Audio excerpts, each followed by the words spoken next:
All right, we are back. This is part three of our endometriosis deep dive with Michelle Tierney. And if you have not caught those first two episodes, you're going to want to go back and listen to those because those are really going to set the stage for a lot of the things that we're going to be talking about today. We talk about symptoms, we talk about how to get a diagnosis, but we also talk about a lot of root causes and contributing factors that you're going to want to be aware of as we start to talk about strategies for support today. So today we're going to be going through a number of things that you can do at home right now if you think that you do have endometriosis or have a confirmed diagnosis, and things that you might want to consider as part of your care plan if you have not yet explored those. So that's where we're going to start diving in. So let's start by talking about how we actually approach supporting endometriosis. And what we're going to do with this conversation ultimately is Michelle's going to be sharing the things that we're actually talking with our clients about so that you have all the tools. It's a very comprehensive list of things that we want to make sure that we cover. So yeah, let's dive right in with some easy things that people should be thinking about. Yeah, definitely. So easy is definitely a variable term, if you will. There's so many different ways to support endometriosis, but I think the way that I think about it in my head is from three main areas: lifestyle, diet, and supplements, if you will. And then you could further break those into more categories. But I like to start with lifestyle because I think one of the most important areas to support is circadian rhythm and sleep.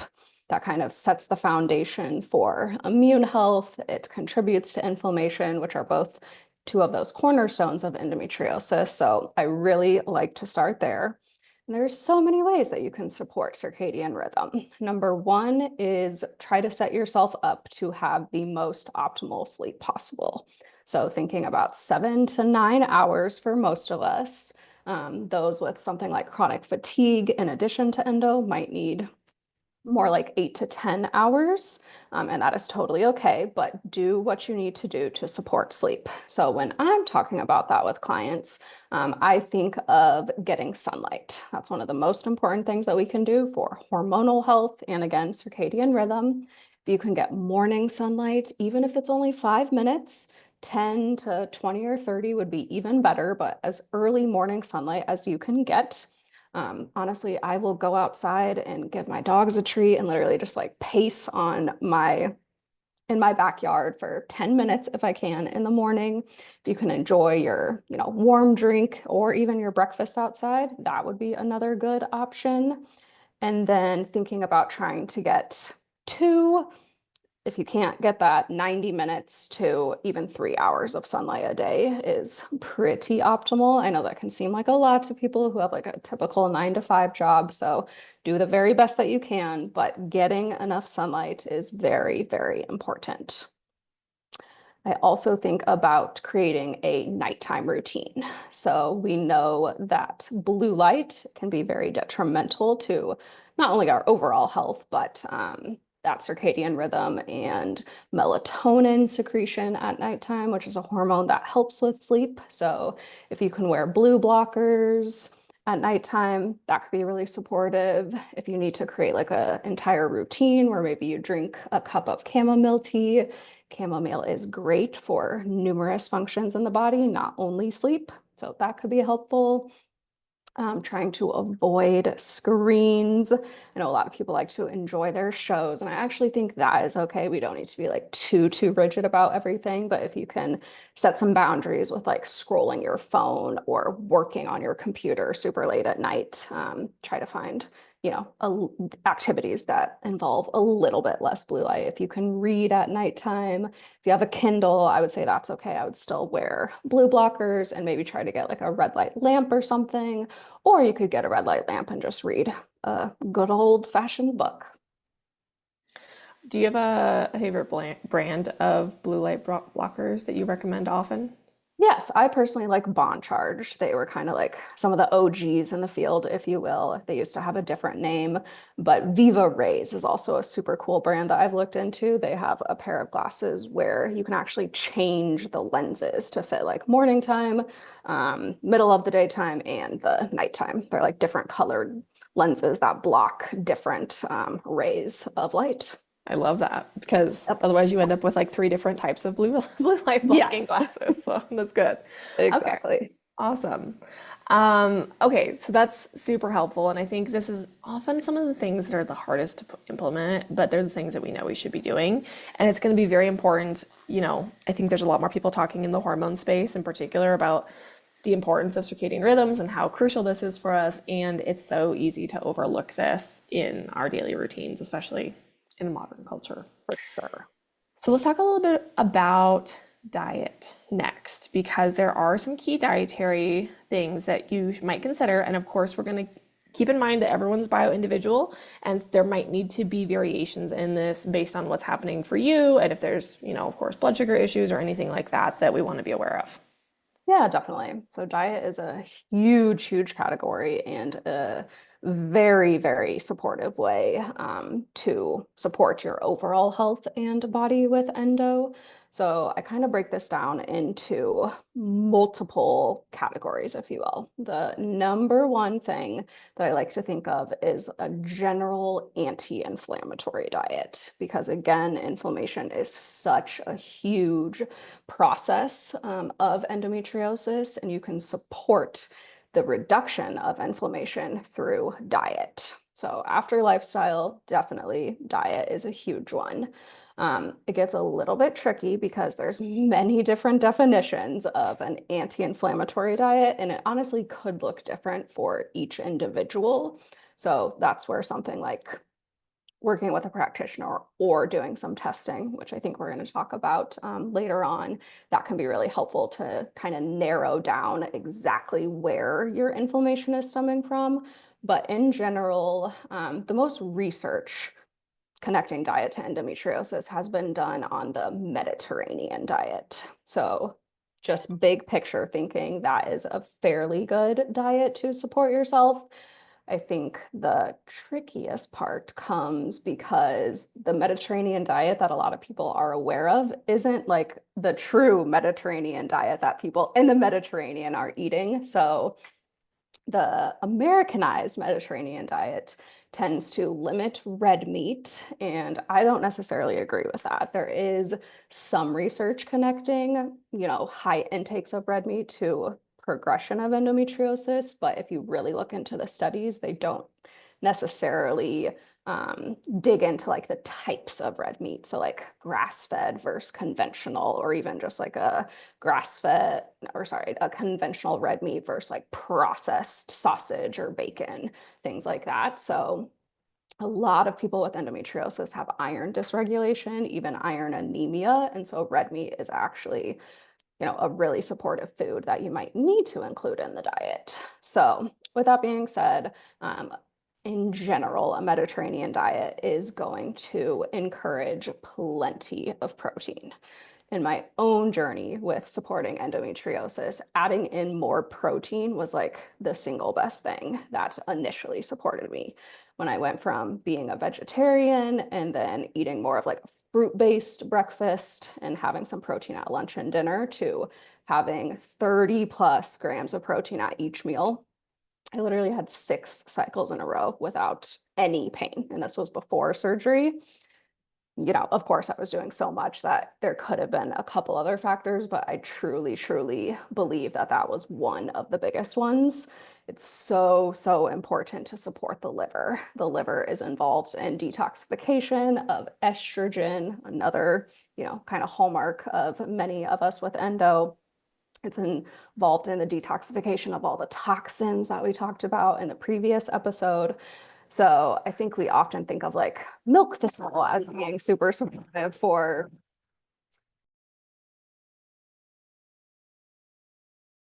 Dog is going crazy. All good. Can you hear it? He's I can barking. hear it a little bit. Okay. Is it like bad enough? I can't, Chance, can't hear him now. Chance, settle down. Good boy. Okay. You're good. Okay. So I think we typically think of like milk thistle and certain herbs as being supportive for the liver. And while that is absolutely true, amino acids and a variety of amino acids that we want to get from a variety of animal foods, which are more bioavailable than plant foods, is paramount, in my opinion. So oftentimes I work with clients on either working up or ensuring that they are getting 30 plus grams of protein at 3 meals. And if they need a snack, also getting some more protein in there. And I think the thing that people often miss when we're thinking about protein, and anytime there's some type of immune dysregulation issue in the body, is immune cells are reliant on protein in order for the formation of white blood cells. And so we really need to be thinking about getting enough protein.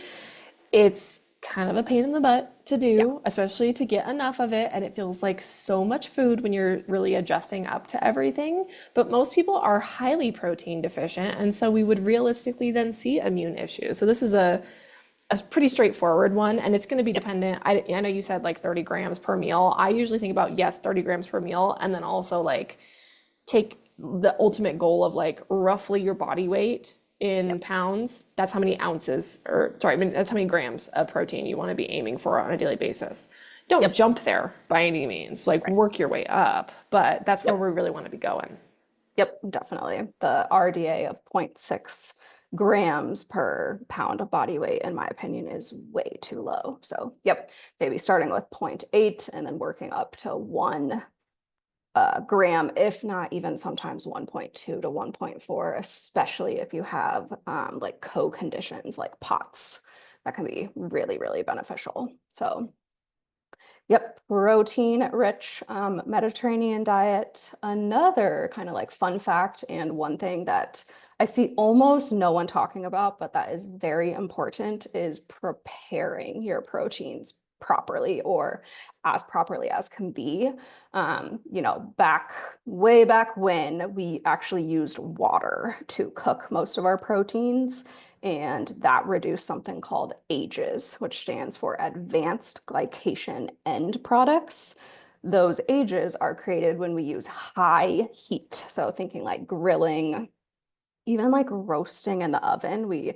So many recipes on Pinterest are like roast with olive oil in the oven. And while that's not like a bad thing for the endo population, you really, really want to reduce inflammation as much as possible. And those AGEs have been connected to worse progression of endo. So trying to use more cooking methods like slow cooking in a crock pot, or pressure cooking, whether that's with an Instant Pot, or honestly, my favorite, I just got a stainless steel pressure cooker. It is so easy. You can literally cook anything in under 20 minutes. It's like the best invention that no one talks about. So I would highly, highly recommend doing that. If you are someone who loves barbecue, this might be little bit of a transition at first, but it really can make a big difference in the long run, because not only are you reducing those AGEs, you are also reducing dioxins, which is one of the major toxins that actually has been studied in relation to endo. And we did talk about that in the last episode. So getting enough protein and then trying to prepare those proteins as properly as possible. Absolutely. And then what about foods that would be supportive of reducing oxidative stress and lowering inflammation? Because there are, when we're talking about how we cook our proteins and getting enough protein, we're thinking about how these things can cause oxidative stress in the body. But there's also things that we can do from a dietary perspective to reduce those levels as well. Absolutely. So this is where kind of the other half of the equation comes in with our wonderful plant foods.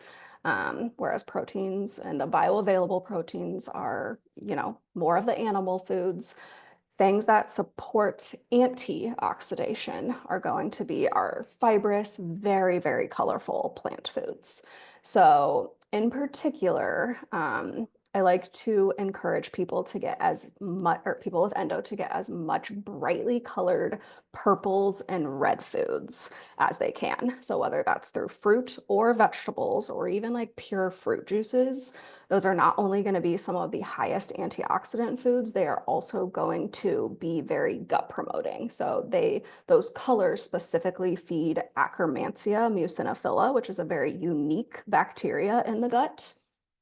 And interestingly enough, there is some research that shows those with kind of like the worst symptoms of endometriosis have the lowest levels of Akkermansia in the gut.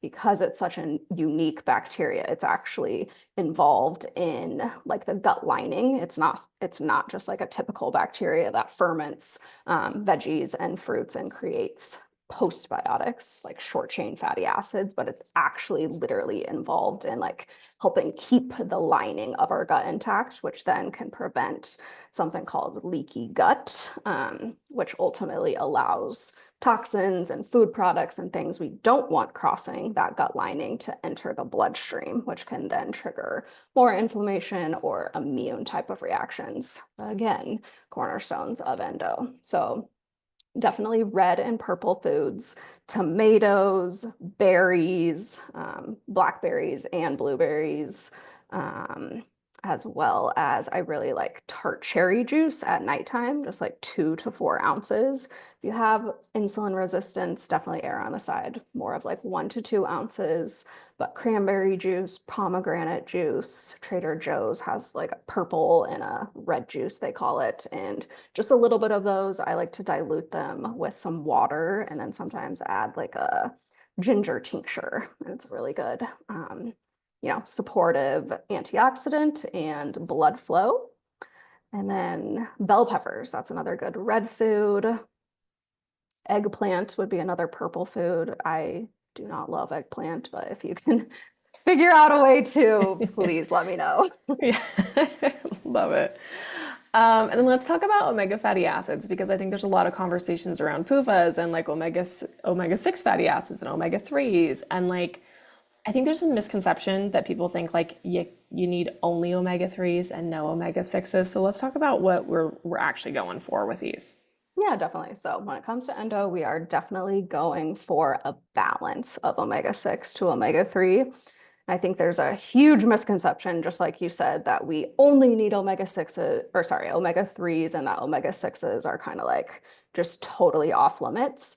When in reality, our cellular membranes have a ratio of 3 to 1 omega-6 to omega-3.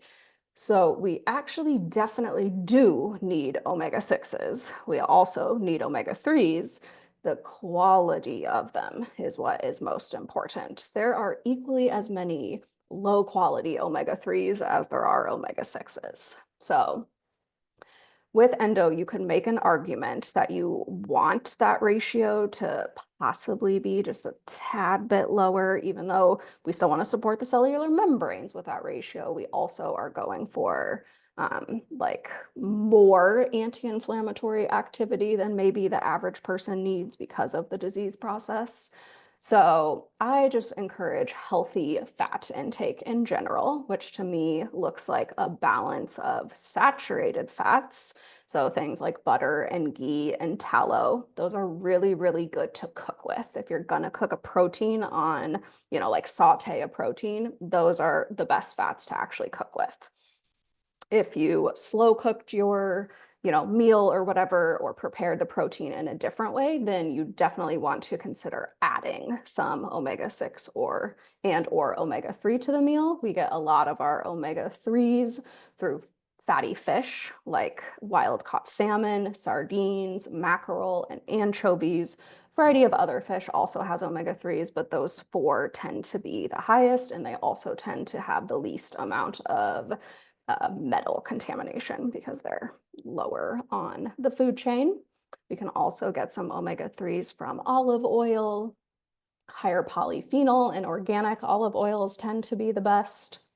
And then we can get walnuts are another food. Walnuts, chia seeds, and flax seeds have a little bit of omega-3s, but in all honesty, I would categorize flaxseed as more of a healthy omega-6. So that's a great way to get some healthy omega-6s.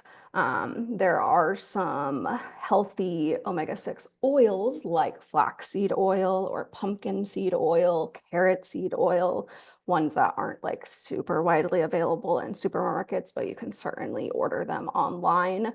Activation Products is a great brand to get your highest quality omega-6 And we get oils. this question sometimes even with when we're recommending balance oil from Body Bio to clients because it does contain safflower oil. And the question we always get is, isn't safflower oil bad? Should we be avoiding that? Right? We're looking at a balance of everything. So I just wanted to mention that here too. Definitely. And the way that those oils are being quote unquote processed is vastly different than like your canola oils or your sunflower oil or whatever you can find in like a general supermarket. The processing and how they um, go about that process is very, very important and different. Yeah, absolutely. Let's talk about hydration. So we're thinking about, yes, hydration, but also taking in minerals with our hydration and how this relates to blood flow. And we're going to talk a little bit more about blood flow and why this is so important for endometriosis. But let's start with, how do we actually hydrate our bodies to make sure that we are promoting proper blood flow? Yeah, definitely. So actually, another reason that I often recommend a little bit of pure fruit juice intake is because in order to hydrate cells properly, you actually need salt or glucose in addition to that liquid or hydrating fluid to essentially shuttle it into the cell. So a lot of people are not aware of that, and they think that just like the more and more water that I can intake, the better. And that's not necessarily the case. You can achieve way better cellular hydration by drinking mineral rich, but actually like less intake of total hydration, if you will, than if you're just like pounding water that is not super mineralized. So there's many, many ways to support mineral intake. Some of my favorite are what I just said, a little bit of fruit juice diluted with a high quality water. To me, that means spring water. Spring water is going to be supreme. Even if it doesn't have every single toxin pulled out of it, it's going to be supportive of hydration because it has the minerals intact, just like nature intended us to. So we actually used to get most of our sodium, potassium, calcium, and magnesium intake through spring water. Obviously, we have lots more of a population to hydrate now, so that's not always realistic. And so if you can't get spring water, then doing some type of filter, some type of high quality filter, to me, that either means a very, very good carbon-based filter that keeps minerals in solution, or distilled water. There are definitely certain areas throughout the United States where the water is honestly just too contaminated, and specifically with like radioactive chemicals, and distillation is the only process that is going to be able to remove those radioactive chemicals. Now, if you are going to drink distilled water, you have to add minerals back. You will become dehydrated if you do not do that. There's many, many different ways to. Usually you need to use some sort of like mineral, trace mineral. So some of our favorite ones in practice are Quinton, biofulvic, even like the Utah trace sea minerals. That one's okay if that's the only option, but definitely Quinton. And then Cellcore has another option called CT minerals, but it might take some experimenting to see, what your body and what you can be consistent with and what you enjoy and how you feel on that. But definitely adding minerals to filtered water or drinking spring water. And then herbs are another fantastic way to get some minerals. So herbs like nettles and oat straw, red raspberry, dandelion, burdock, those are going to be multi-supportive. So they're not only going to have minerals to, again, help shuttle the fluid to really get into cells, but they're also going to have minerals that those of us with endo kind of need, possibly more so than the average person. So nettles are actually quite high in iron. They have some magnesium in there. They have a variety of other trace minerals. And then oat straw is actually the single highest, has the single highest content of magnesium on the planet. So that is an excellent one. I'm currently working on like a mineral drink guide. So there's going to be some recipes and things. There's ways to combine herbs to achieve certain goals and things like that. But overall, mineral teas or herbal teas are a great way to also get in those minerals. Yeah, absolutely. And to your point, I think a lot of people often think about like water plus a supplement. It can be that, of course, but there's so many other ways that we can hydrate ourselves. And even like the way that things like Powerade and Gatorade were developed intentionally have glucose or fructose in them, right? That's intentional. Now, there's obviously maybe a little too much, but That is to help people stay hydrated. It is actually serving a purpose, even if not done perfectly. So I think a lot of people often think about like, water as hydration, and it's like it's so much bigger than that. It can be like all of the drinks that you drink. It can be fruit, it can be fruit juices. There's so many Yep. different like herbal teas, broths, things like that are always going to be rich in minerals if you just kind of know what you're looking for ultimately. Yep, exactly. And one thing I forgot is magnesium baths, Epsom salt baths. That is honestly a great way to basically flood your body with magnesium, and that can be really supportive of muscle contracture. So if you are someone that has cramps, that is a great supportive tool to start doing about a week before your cycle. Awesome. Well, let's shift over into blood flow. Let's talk about first why blood flow is so important for endometriosis, and then things that you are thinking about to improve blood flow. Yeah, so blood flow is vital because we need to deliver oxygen and nutrients and proteins to the reproductive tract in order for them to work properly, but also in order to help repair them and really also try to calm down the disease progression. So it's possibly even, again, more important than for the average person. And there's plenty of ways that we can support blood flow. We've already talked about numerous of them. So hydration and certain diet or foods can support that. So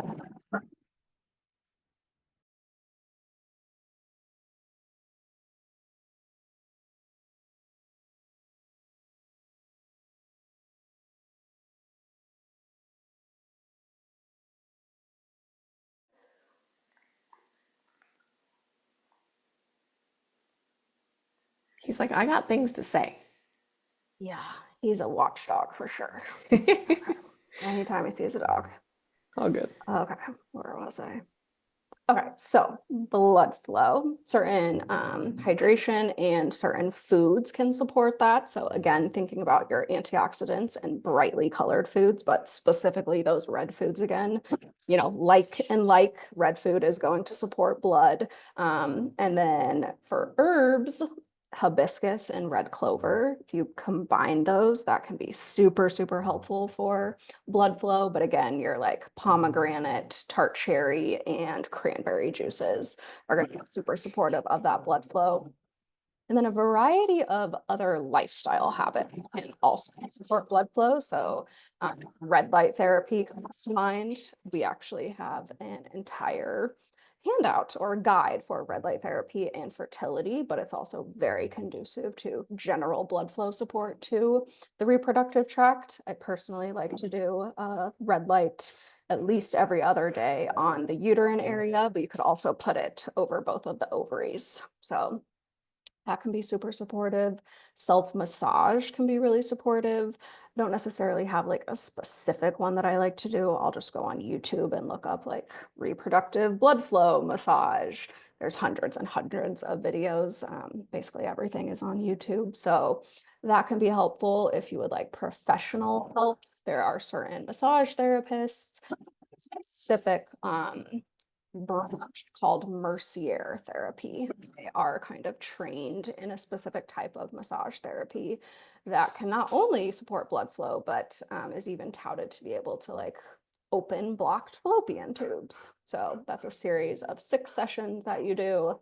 There's differences in how the practitioners really do them, but overall, that can be a supportive therapy. Pelvic floor therapy can sometimes help with that. Acupuncture is a wonderful adjunct therapy for the endo population in general, not only for blood flow, but also for inflammation, as well as hormone regulation and ensuring ovulation or setting yourself up to ovulate each month. And walking, that's always a great tool to increase blood flow. Any type of exercise, but walking specifically, gentle exercise can be really supportive of that. Awesome. And on the same vein, we're thinking about moving the lymphatic system as well. So, yes, blood flow is part of this. And if you're not terribly familiar with the lymph system is an integral part of the immune system. So, anytime we're supporting immune function, lymphatic movement needs to be part of this. So, what are some of your favorite ways to support the lymph? Yeah, so my top favorite way, which is technically supported by research, is any type of jumping. Jumping is going to be like the single best thing you can do to move lymph. So, rebounding, it's like a mini trampoline. Doing that for 3 to 7 minutes a few days a week can be really supportive. If you don't have a rebounder, jump roping for 2 to 5 minutes, as a warm-up activity for your exercise can be helpful. Walking is another way to promote lymph. When it comes to walking, if you're going to do that as the strategy, it's actually a little bit better to do shorter bursts, if you will. So like more frequent 10 to 15-minute walks.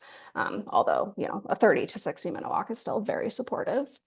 Again, massages, certain types of massage. In our practice, we really like to use something called the Big Six Lymph Massage. It's by Dr. Perry, and you can definitely find that on YouTube. There's many people who have done it and then created their own videos for that. So that can be super helpful. What I will say about that is go slow. We have literally had people have like detox reactions because it can be so powerful. So I usually recommend starting with like 5 minutes of that massage and building your way up to the full.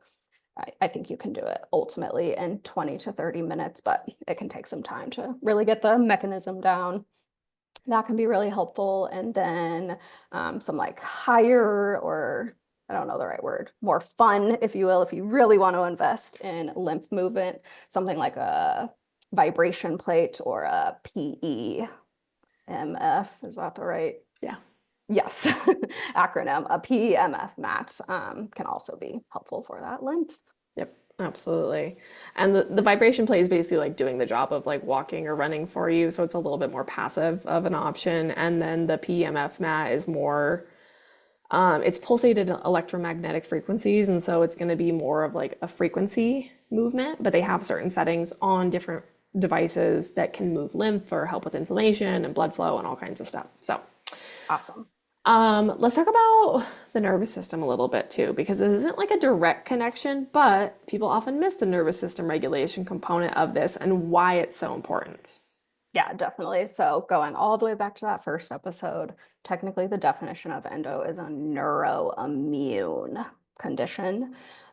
So that is, first of all, why the nervous system is so important. I would argue the nervous system is important in any chronic health condition, if not any, just like health condition in general, because it's involved ultimately in how your body senses symptoms, how it responds to those symptoms, can actually even be involved in the disease process or progression itself through factors that are probably a little bit too scientific to go into today. But basically what you need to know is that it can highly affect how you respond to endometriosis symptoms. And so training it to respond in an appropriate, calm, if you will, way can be really supportive.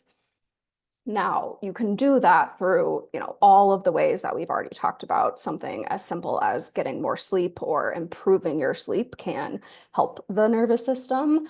But if that is not enough, then there's so many different types of programs nowadays that deal with brain rewiring and helping you form new neural connections and or breaking certain neural connections that are currently contributing to symptoms and or disease progression. Some that come to mind are primal trust, reorigin, and then MBSR. We have utilized that in our practice and we've seen really good results.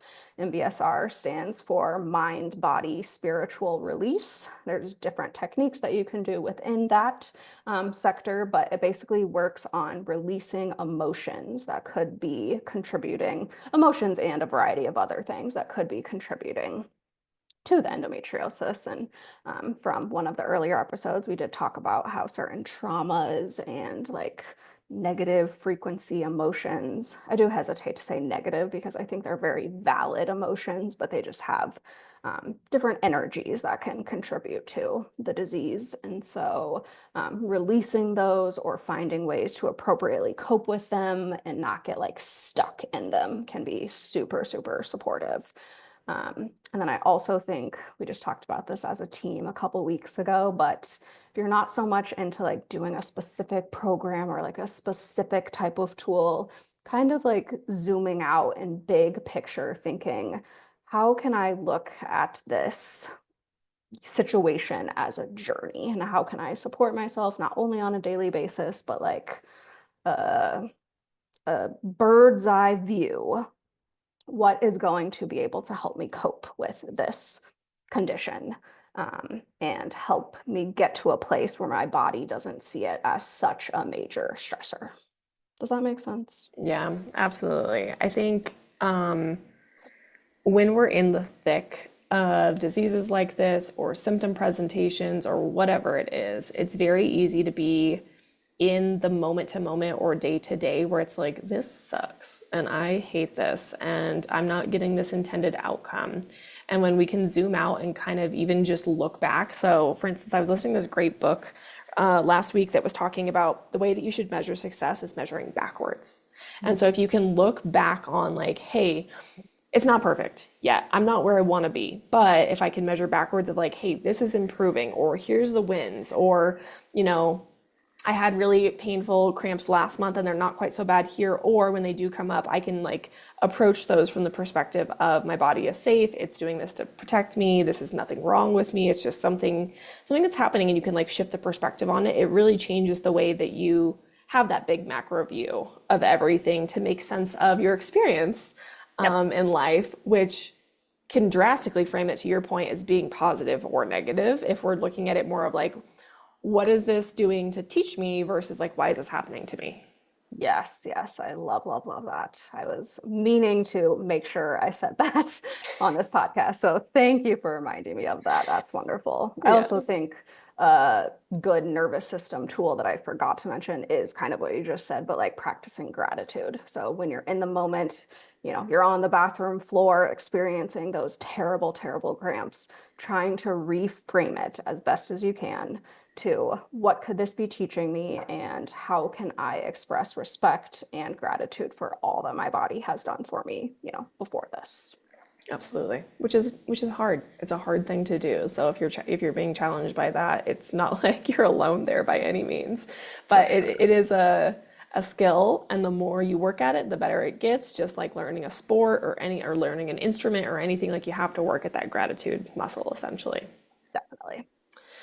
Let's talk about going back to root causes and thinking about like, okay, we kind of talked about some root causes and contributing factors. How do we actually go about figuring out like what's going on here? Yeah, definitely. So there's a variety of ways that you could approach this. I think first and foremost, I would recommend leaning into what your heart is telling you, whether that means, I'm looking for more medical management of this disease, or I'm really wanting to lean into like, how can I find the contributors and what types of practitioners are going to be more conducive to supporting that method rather than the medical approach, which is going to be birth control, certain other hormone suppression medications, or sometimes surgery. I would say when it comes to, well, let me rephrase that. There are certain doctors like NAPRO doctors who are kind of going to be in the middle, and that can also be a very supportive pathway to go down. So NAPRO is a unique type of doctor that has special skills and special methods of kind of like monitoring fertility. They're often called the like sister or cousin to ART, or assisted reproductive technology. So they're not reproductive endocrinologists, but they do try to help people, quote unquote, find the root cause of their infertility or cycle irregularities, what have you. So personally, my endometriosis surgeon was an APRO doctor. And I also work with another NAPRO doctor that is also a surgeon, but they can do they have unique tools like follicle monitoring and certain types of ultrasounds, and certain types of procedures that can unblock fallopian tubes without having to get a full laparoscopic surgery. So I do end up recommending NAPRO doctors for like a huge majority of our clientele with, known endo or suspected endo. I almost never recommend people go and seek out general gynecologist. In my experience, they are the absolute worst doctors to really address this condition, which is very sad because it's kind of like should be their expertise. But again, we have to remember what kind of addressing or treatment tools they really have to offer, and it really is medication. So if you want to go down that route, then a gynecologist would be kind of the person to look for. But if not, then I usually recommend a combo of a napro doctor and or a practitioner just like ourselves, a functional practitioner that can do some testing. We have found really blood work, HTMA, total toxin testing, and GI map, any combo or any one or combo of those can usually give us a good idea of what is contributing to symptoms and or the progression of the condition. And then working with a functional practitioner, kind of doing all of the things that we just talked about with the addition of like a personalized protocol that is going to address the factors that we see in testing and address your specific symptom picture. Absolutely. And even so, I think a lot of times when we think about OBGYNs, we think about the fact that like this is the doctor that's provided for all of us. It doesn't mean that they specialize in these areas. So like the way that I always think about it is obstetricians are not experts in normal physiological birth, and yet we see them for our like primary birth care providers, right? Yep. But that's not what they specialize in. They specialize in C-sections, right? Yep. And like being trained to do that. The same thing is true of gynecologists. Gynecologists are fantastic. They are trained for more like preventative care, routine care, but when something is outside of that, we have to look to somebody else who can be supportive. Yep. And it often does require a dual care approach where you're working with a napro doctor and working with a functional provider to look at both sides of the coin, because napro doctors can't do what we can do and we can't do what napro doctors can do. Exactly. Perfect. What other type of providers might be important to consider as part of your care team that might not be like as high on the support list, but depending on like symptom presentations and issues that you're struggling with could be worth considering? Yeah, the kind of two that come to mind first are an acupuncturist and a pelvic floor PT. I think we've already talked about, a lot of the symptom presentations that might be helpful for either one of those. And then the most out of the box is not necessarily a practitioner, but if you suspect that mold or mycotoxins are a contributor to your picture, which we talked about in the last episode, and we see time and time and time again in our practice. I cannot, reiterate that enough, but someone to help your house if you are being exposed to it, such as a remediator and or an inspector, can be a really important part of your overall care team. It might not be, and I hope it's not going to be someone you need to work with long term, but if that is part of your picture, I cannot emphasize enough how important it is to not be recurrently exposed to those toxic compounds. Absolutely. And I know we've talked about this before, but it's worth mentioning here if you have not checked out all of our episodes on mold. Mold is not only in old homes, it's in brand new builds. It does not matter the age of your home. It does not matter where you live in the country. It doesn't matter if you live in Colorado like I do, where it is dry all year round, mold will grow here. So just know that those things are myths and that there are ways for mold to grow in your home. If you have any doubt at all, or if you end up doing mycotoxin testing and you do see excretion levels elevated, it's worth checking your home just to make sure that there isn't a current exposure that needs to be addressed in some capacity. Definitely. Let's talk about some pain management in terms of supplementation that can be helpful because, as you know, a lot of women feel like the only option they have is to take something like Tylenol or ibuprofen when they are experiencing pain. And there's nothing wrong with that necessarily, but there are alternatives that are worth considering as more of like long-term care support for reducing pain. Yeah, definitely. So the number one thing for me, at least, is a heating pad. That thing is a lifesaver. The more you can keep the womb warm, the more blood flow you'll get. That is one thing I did not mention earlier. Just a warm environment for your womb can increase blood flow, and that can also increase the blood that's going to deliver the oxygen and all of those good nutrients to help with reducing prostaglandins, which are typically part of the pain picture when it comes to endo. So a heating pad, high dose ginger, that can also be really supportive. Earthly has a few tinctures that can help with like menstrual pain. I'm sure a ton of other brands have like, cramp bark or menstrual pain tinctures that have a few herbs in there. Cramp bark would be one of those herbs that can be helpful. Some people find even something like white peony can be helpful for pain. There's a variety of homeopathy, Arnica 30C and Sepia 30C, but when it comes to homeopathy, you really want to match your specific symptoms, and I provide clients with at least 5 to 6 other homeopathy options. I think Simasifuga, I am not saying that right, but starts with Sima, and then Pulsatia is another option for some. High dose SPMs can be really helpful for pain.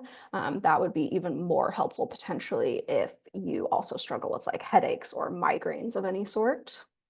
High dose omega fatty acids. I don't necessarily recommend taking the high dose all of the time, but like starting to take it 5 to 7 days before menstruation and then the first few days of menstruation. So to me, high dose means 2,000 to 4,000 milligrams.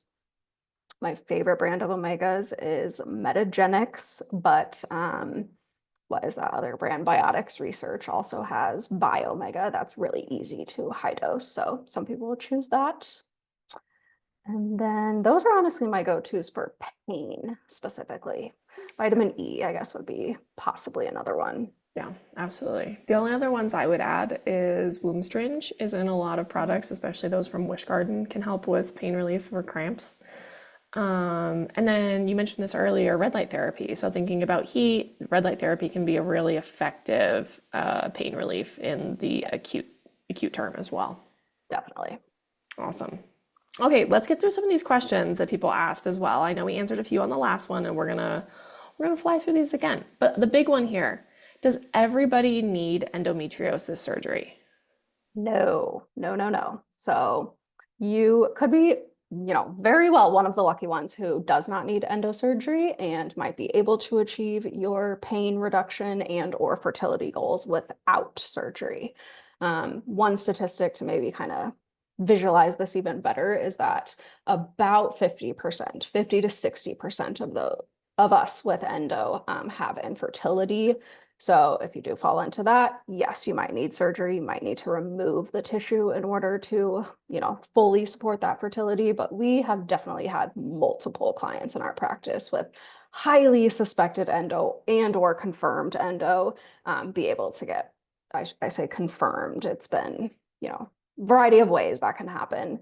But they have not had surgery and are still able to get pregnant. Yep, absolutely. Can you share what some of the most common things that you see clinically in practice from what we do from a functional perspective in terms of like toxin testing and pathogens and things like that? What are the most common things that you see as part of an endo picture? Number one, I would say ensuring that you're eating a decently anti-inflammatory diet and also balancing blood sugar because blood sugar dysregulation is involved in every single disease process you could possibly imagine. Even if you don't have like full-blown insulin resistance, if your blood sugar is like kind of going on a roller coaster throughout the day, that's going to increase stress and that is going to make the disease and or progression just that much more inflammatory. So that's usually one of the biggest things I see. And then the second biggest thing really is trying to determine at least a few of the root cause contributors. Usually that means some testing needs to be involved. It's a lot easier to make a very individualized targeted protocol when you're doing at least blood work or HTMA or total toxin test to see, which of those contributors that we talked about in the previous episode are impacting you. Absolutely. And if there is something there, then addressing that according to you. You know, we're talking about all of these toxins and pathogens. Does that mean that everybody needs to be concerned about all of those factors? No. Absolutely not. It just needs to be a personalized approach. Yes. And sorry, the very third thing I would recommend is making sure that you are finding ways to detoxify estrogen, because that is going to be the main fuel source for new lesion progression. So things like cruciferous veggies, supporting the liver with protein, as well as herbs like milk thistle or dandelion, making sure that you are eliminating, each and every day. If you need to do something like an enema or coffee enema, which is one therapy that we didn't talk much about because it's not like necessarily first line treatment, but that can be very, very supportive in this overall process. Absolutely. Um, I wanted to circle back to that really quick. I was thinking about this when you were talking about pain relief. So castor oil packs are one of the things that we often do recommend, but we want to make sure that we're doing them at the correct times and not during menstruation. Can you explain why that is very important in this case? Yeah, definitely. So if you do castor oils during menstruation, that can actually increase bleeding. And for a population of us that oftentimes already has lower iron or heavier periods, that would not be super conducive to what we want. So I usually recommend people don't do castor oil packs day 1 through 5 of their cycle. And then you can do it about every other day, if not every 3 days for the rest of your cycle, including the luteal phase. A lot of people say to stop doing them during the luteal phase. And if you are in the depths of trying to conceive, that might be an okay recommendation. But if you're just gently trying to conceive, you want the castor oil support in the luteal phase, because that's the time when estrogen and progesterone are antagonizing each other. We want that progesterone to be higher than the estrogen. Castor oil can also help detoxify the estrogen through the liver and bowels. So it's really a supportive time to do castor oil packs. Absolutely. I'm so glad you said that. So many women are so nervous after they ovulate to be using castor oil packs, and they are so crucial during that time as well. They also increase blood flow. So, all the more blood to the uterus. Absolutely. Can we talk a little bit about why pregnancy can impact endometriosis or adenomyosis? I'm really thinking about long term. Can it help with the relief of this, or how is that all connected? Yeah, this is a teeny bit of a tricky question because we hypothesize that pregnancy is a very supportive time for those of us with endo. It doesn't cure endo. That's very, very important. A lot of doctors, and especially old school gynecologists, will say, best thing you can do for endo is to get pregnant, which is a horrible gaslighting comment. If you can't get pregnant, it's like, okay, I want to get pregnant, but I literally can't because of endo. So yeah, great thing to say, not. But anecdotally, a lot of women say they actually feel a lot better during pregnancy, and it's possibly because your progesterone gets so high. The interesting factor, though, is that estrogen also gets quite high in pregnancy. So it might be a matter of there's so much progesterone to be able to antagonize the estrogen that there is actually kind of like a protective mechanism going on. But we just don't have any hardcore data or research to officially say, yes, pregnancy is helpful, but anecdotally, which I think is kind of just as important, yes, people do say pregnancy can help. It's not the case for everyone, though. There are some people who still have pain during pregnancy. Absolutely. And we ultimately really want to be thinking about no, hormones aren't the thing here with endo, but they are a component of this. And ultimately, pregnancy and birth and postpartum, these are all facilitated by hormones. So we have to think about the big picture here as well. Yep. Um, let's do one more. And I know we talked about this a little bit, but I think it bears repeating. So the question that was submitted said that they got an endometriosis diagnosis that was upper stage, but they don't have any pain. So let's talk about this, because I think this is actually super common, and this is a big conversation that we have with clients, especially in the fertility space. Yeah. Definitely. So that's the most aggravating thing about the staging of endo, in my opinion, because we think of it in relation to like a cancer diagnosis. When you have stage 1 cancer, that's a less progressed disease than stage 4. So it makes sense that like more symptoms correlate with stage 4 cancer than they do with stage 1. Stage 4, you have a possibly much worse prognosis than with stage 1. And that is just not the case when it comes to staging endometriosis. You can literally have one teeny tiny spot of endometriosis that is staged 1 because it's only one spot, and have completely debilitating symptoms and not be able to get pregnant and all of this other stuff, the highest inflammation, that sort of thing.